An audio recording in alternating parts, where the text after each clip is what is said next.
오늘 하나님께서 저희에게 주신 말씀은 빌립보서 2장 5절로 11절 말씀입니다.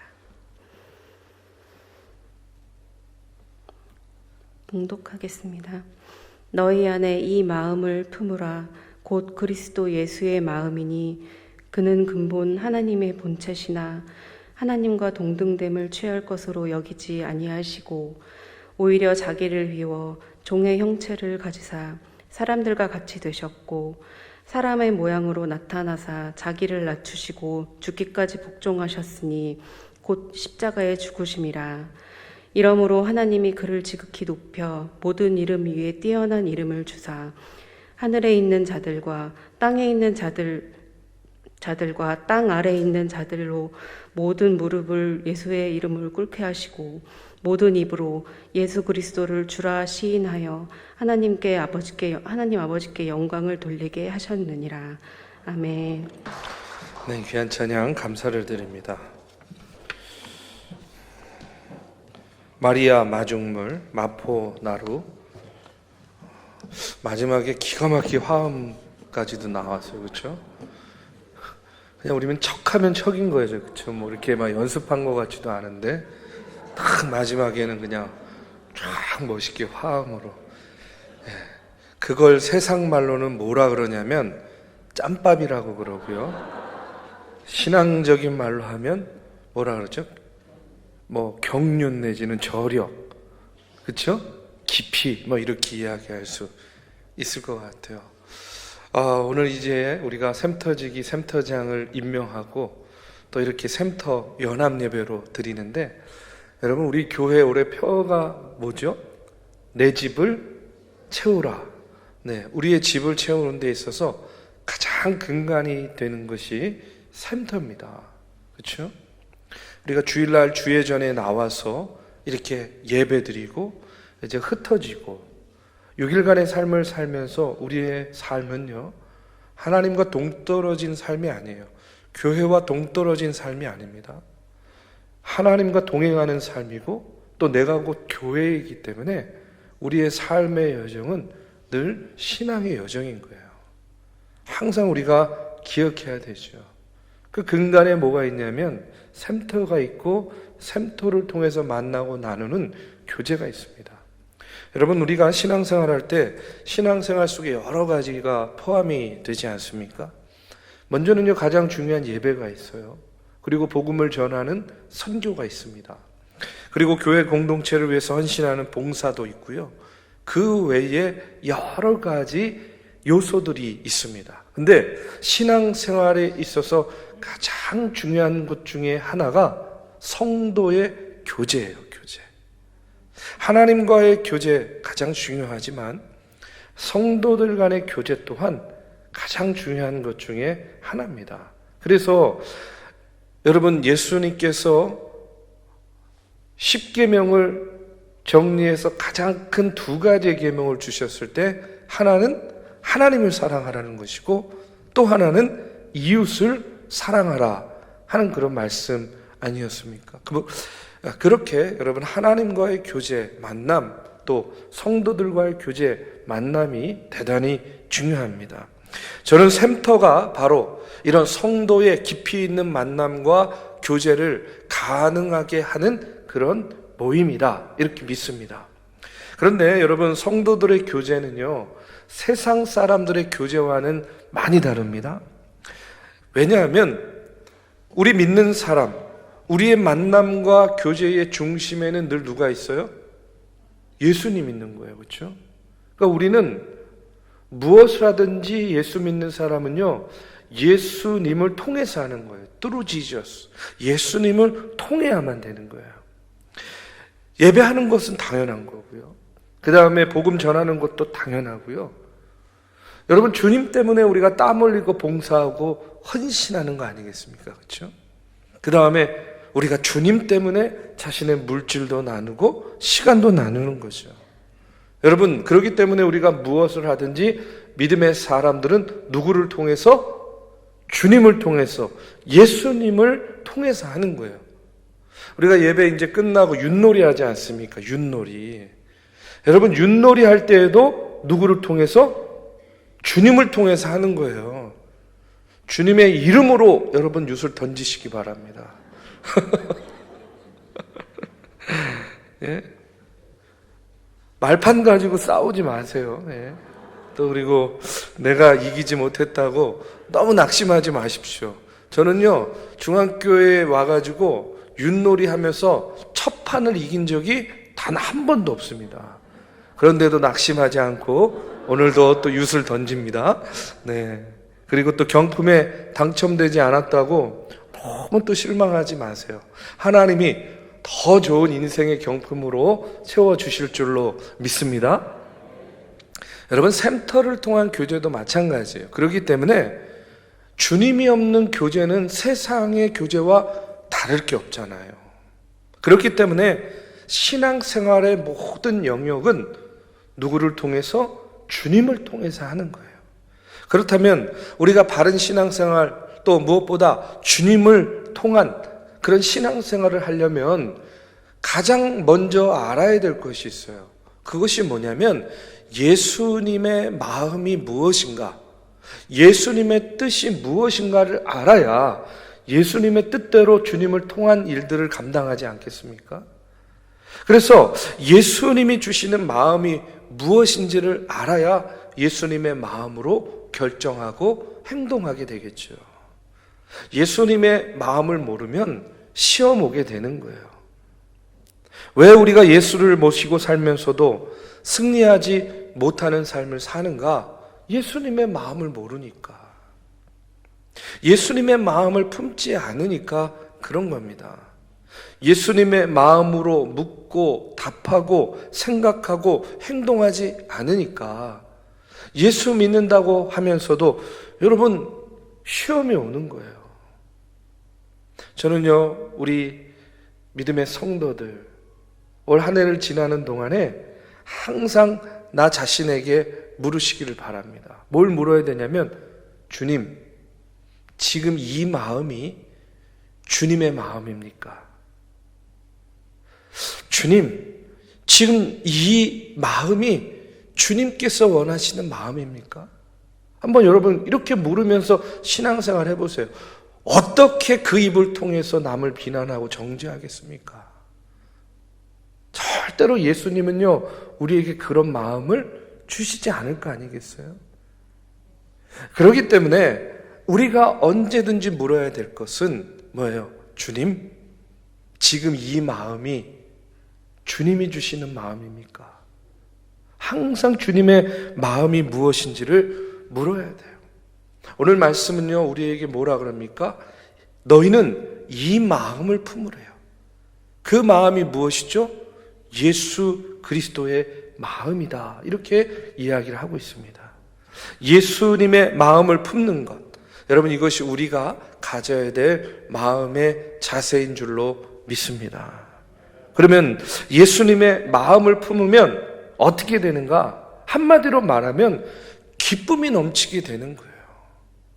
예수님의 마음을 품으면 기쁨이 넘칩니다.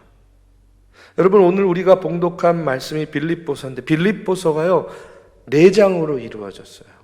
그런데 길지 않은 편지 중에 매 장마다 크리스찬들이 누려야 되는 기쁨에 대해서 이야기합니다. 2장 7절 8절에 보면 나는 기뻐하고 너희 무리와 함께 기뻐하리니 이와 같이 너희도 기뻐하고 나와 함께 기뻐하라. 또 3장 1절에 보니까 종말로 나의 형제들아 주 안에서 기뻐하라. 4장 4절에 보니까 주 안에서 항상 기뻐하라. 내가 다시 말하노니 기뻐하라. 기뻐하고 기뻐하고 기뻐하래요. 이 짤막한 편지에 기쁨이라는 단어가, 기뻐한다는 단어가 무려 17번이나 나오고 있어요. 근데 우리가 잘 알듯이 지금 사도 바울이 이 빌립보서를 쓰고 있을 때에 사도 바울이 처한 환경은 어떤 환경이었어요? 감옥에 있었어요. 감옥에 갇혀 있는 상황입니다. 여러분, 예나 지금이나 감옥에 갇혀 있으면요 고달프죠. 힘들죠. 그런데 그런 상황 중에도 바울은요 뭐라는 거예요? 나도 기쁘고 너희도 기뻐하래요. 감옥에 있는 나도 이렇게 기쁘니까 감옥 밖에 있는 너희들은 기뻐해야 된다라고 그렇게 이야기를 하고 있습니다. 사도 바울이 어떻게 감옥 안에서도 이렇게 기쁨을 이야기하고 기쁨을 고백하고 진짜 기뻐할 수 있겠습니까? 여러분, 방법은 하나예요. 비결은 하나예요. 사도 바울이 예수님의 마음을 품었기 때문에 그런 거예요. 예수님의 마음을 품고 살았기 때문에. 그렇기 때문에 여러분, 예수 그리스도의 마음을 품는 것, 여러분, 이것이 우리 신앙생활에 기쁨을 누리는 답이에요. 우리가 샘터 모임을 다시 시작하면서 우리가 품어야 될 마음도 저는 이것이라고 믿습니다. 예수님의 마음을 품는 것. 그러면 예수님의 마음이 무엇이기 때문에 예수님의 마음을 품으면 기뻐할 수 있는가? 오늘 6절에서 8절까지에 보면 예수님의 마음을 세 가지로 이야기하는데, 그는 근본 하나님의 본체시나 하나님과 동등됨을 취할 것으로 여기지 아니하시고 오히려 자기를 비워 종의 형체를 가지사 사람들과 같이 되셨고 사람의 모양으로 나타나사 자기를 낮추시고 죽기까지 복종하셨으니 곧 십자가에 죽으심이라, 이렇게 이야기해요. 예수님의 마음은 첫 번째로요, 자신을 비웠다는 거예요. 예수님의 마음은 비우는 거예요. 그 다음에 두 번째는요, 자신을 낮추었다는 거예요. 그리고 세 번째는 죽기까지 복종했다는 겁니다. 자신을 비우고 자기를 부인하고 그 다음에 자신을 낮추고 죽기까지 복종한 것, 여러분, 이것이 예수님의 마음이었다는 거예요. 근데 인간적으로 생각해 보면 여러분, 이런 마음을 가지면 정말 기쁠까? 이런 의문이 들죠. 왜냐하면 우리는요, 기쁨을 누릴 때 어떨 때 기쁨을 누려요?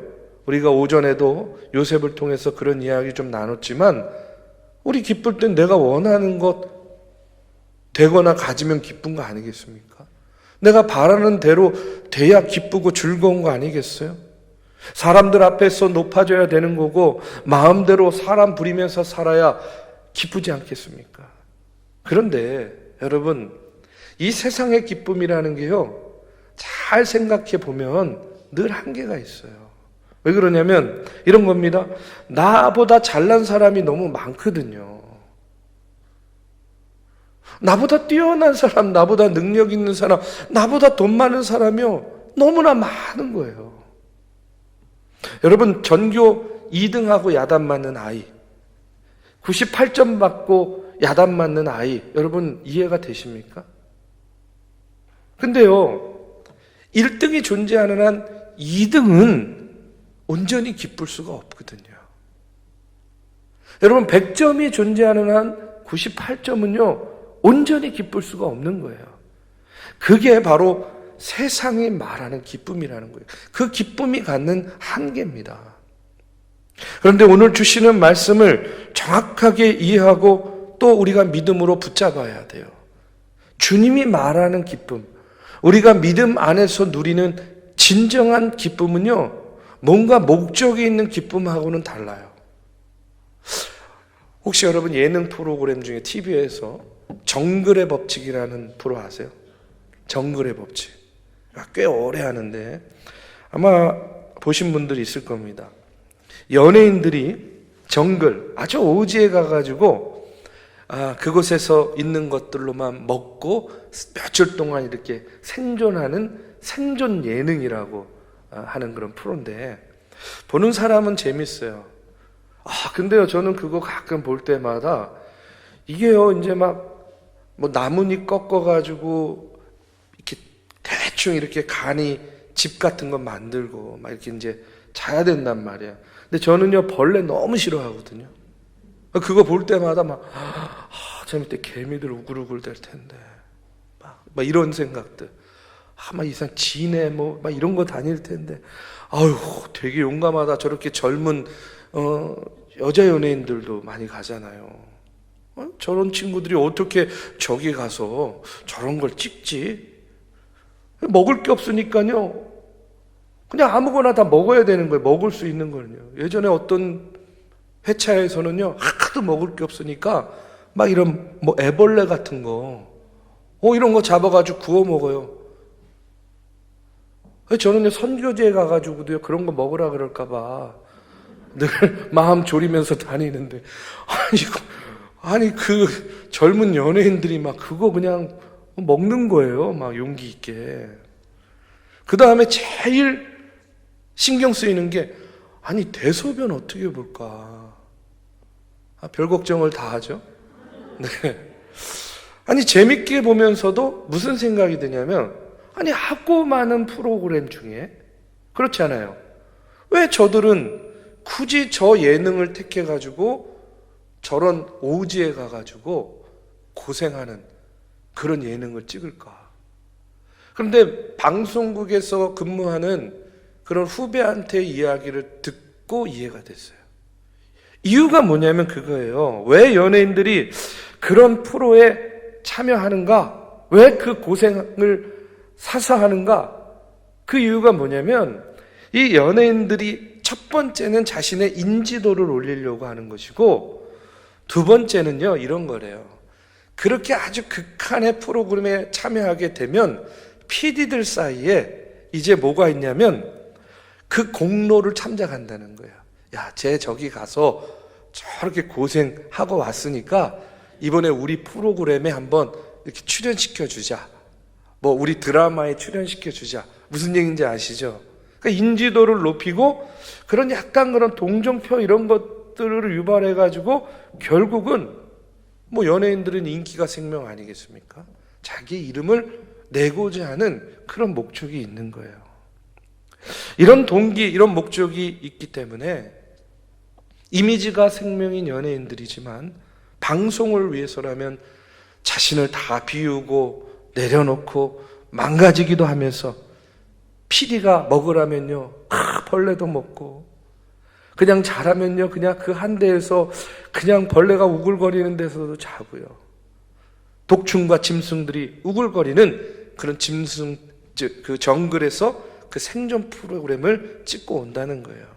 근데 여러분, 같이 망가지고 같이 낮아지고 같이 비운 것 같지만 여러분, 이런 비움은요, 세상적인 비움인 거예요. 왜냐? 목적이 있잖아요. 근데 그 목적이 뭐예요? 나의 유익을 채우기 위한 목적을 가진 비움인 거예요. 그렇죠? 나의 유익을 위한 낮아짐이에요. 결국은 높아지기 위한 낮아짐이죠.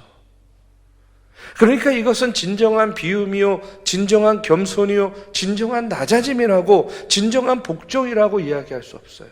그러면 진정한 낮아짐, 진정한 복종은 누구를 통해서 배울 수 있느냐? 저는요, 마국간, 말구유에 태어나신 예수 그리스도를 통해서 온전히 배울 수 있다고 믿습니다. 왜냐하면 오늘 성경이 말하는 자기 비움, 자기 겸손, 자기 복종, 이거를요 온전히 보여주신 분은 예수 그리스도라는 거예요. 예수님이 어떻게 태어났습니까? 마국간에서 짐승들과 그 배설물 사이에서요 겨우 누울 자리 만들고 마리아가 예수님을 이제 어떻게 해요? 출산하게 되죠.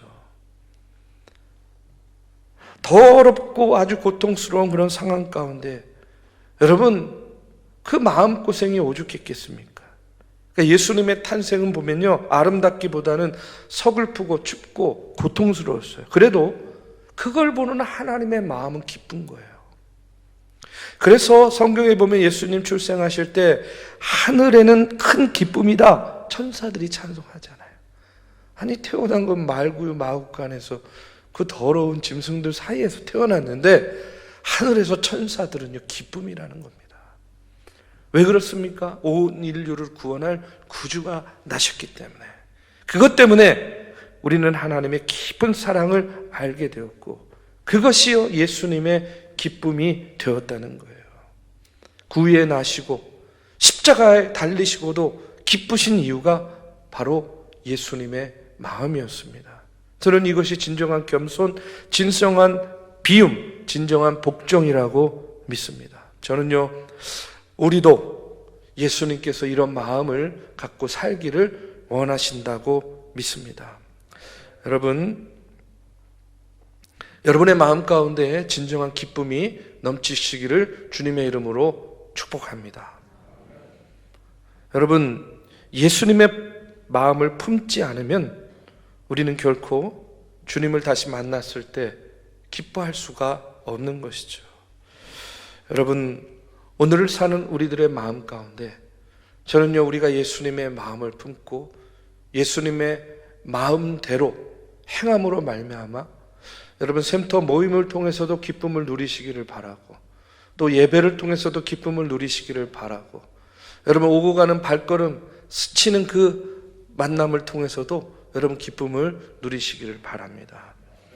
설교 준비를 많이 했는데 이후에 여러분이 윷놀이를 지금도 머릿속에 너무 이렇게 하고 계시는 게 너무 보여가지고 어떤 원로 목사님이 사모님께서 그렇게 얘기하셨대요. 행사 때 가셔서 설교를 하시는데 너무 오래 설교를 하시니까 나중에 끝나고, 여보 제발 설교 좀 짧게 하라고, 나사로가 아직 살아나지 않았어도 그냥 끝내세요, 예수님이 아직 십자가에 달려서 부활하지 않으셨어도 일단 끝내고 보세요, 이렇게 이제 조언을 해주셨대요.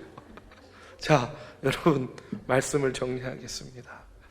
여러분, 주님의 마음을 품으시고 늘 주님 안에서 기뻐하시는 주의 성도들 되시기를 주님의 이름으로 축복합니다.